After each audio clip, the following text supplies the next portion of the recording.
آج میں حاضر ہوں ایک نئی ویڈیو کے ساتھ۔ امام حسین نے 8 ذی الحج کو مکہ سے کربلا کا سفر شروع کیا۔ مکہ سے کربلا تک سعادت الدارین میں علامہ نجوی صاحب نے لکھا کہ 16 منزلیں ہیں اور ہر منزل پر امام حسین نے قیام کیا۔ پہلی منزل جہاں امام حسین نے قیام کیا اس منزل کا نام ہے تنعیم۔ اعوذ باللہ من الشیطان الرجیم، بسم اللہ الرحمن الرحیم۔ تاریخ سے معلوم ہوتا ہے مکہ مکرمہ سے روانگی کے بعد پہلی منزل تھی جس کا نام تھا تنعیم، جو مکہ سے 2 فرسخ یا باروایت 8 فرسخ کی مسافت پر قائم ہے۔ اسی منزل پر جناب سید شہداء کے ایک قافلے سے ملاقات ہوئی جسے حاکم یمن بحیر بن اسحاق نے کچھ قیمتی مال و اسباب دے کر یزید بن معاویہ کی طرف روانہ کیا تھا۔ اس مال کی حقیقی مالک بحیثیت وقت کا امام حسین ہی تھے، اس لیے آپ نے وہ مال اور اسباب اپنے قبضے میں لیا اور قافلے کے ساتھ جو لوگ تھے اور ان کو فرمایا کہ تم میں سے جو شخص ہمارے ساتھ عراق تک آنا چاہے ہم اسے پورا زاد راہ دیں گے، اور جو واپس جانا چاہے اسے بھی مسافت کا کرایہ اور زاد راہ پیش کیا جائے۔ کچھ لوگ امام حسین کے ہمراہ جانے پر رضامند ہو گئے اور کچھ وہیں سے کرایہ لے کر زاد راہ لے کر واپس چلے گئے۔ اکثر کتب میں اور تاریخ سے ظاہر ہوتا ہے کہ اسی منزل پر جناب عبداللہ بن جعفر کے صاحبزادے جناب عون محمد اپنے والد ماجد کا ایک خط لے کر امام کی خدمت میں حاضر ہوئے اور امام کو خط پیش کیا۔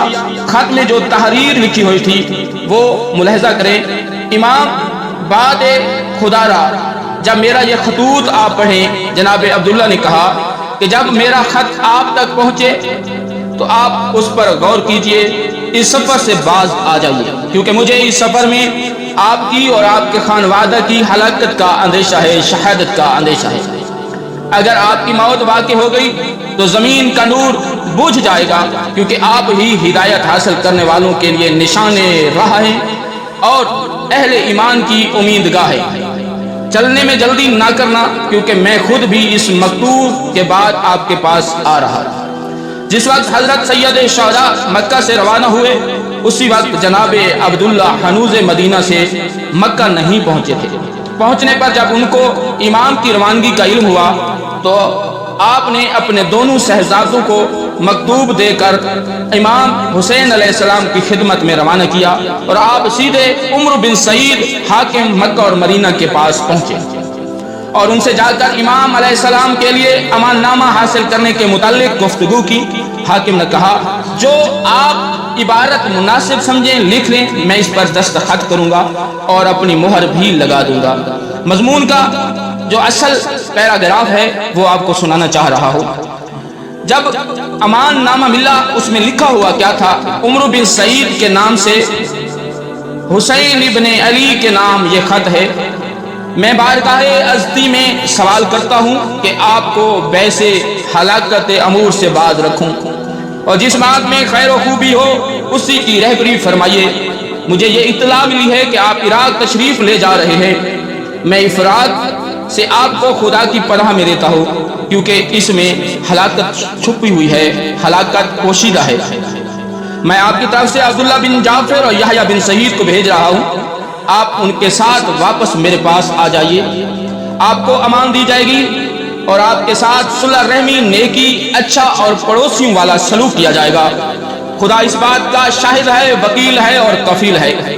چونکہ جناب عبداللہ اور یحییٰ بن سعید یہ امان نامہ لے کر جب خدمت امام عالی مقام امام حسین میں پہنچے، امان نامہ پیش خدمت کرنے کے بعد واپسی پر اصرار کیا، مگر امام عالی مقام امام حسین نے یہ فرمایا میں نے عالم خواب میں جناب پیغمبر صلی اللہ علیہ وآلہ وسلم کو دیکھا اور اسی عالم میں انہوں نے مجھے ایک حکم دیا ہے جسے میں ضرور پورا کروں گا۔ بہرحال جب جناب عبداللہ بالکل مایوس ہو گئے تو اپنے دونوں شہزادوں کو خدمت امام حسین علیہ السلام میں حاضر رہنے بوقت ضرورت جہاد کرنے کا حکم دے کر واپس چلے گئے اور خود کچھ مجبوریوں کی وجہ سے اس سفر میں ساتھ نہ جا سکے۔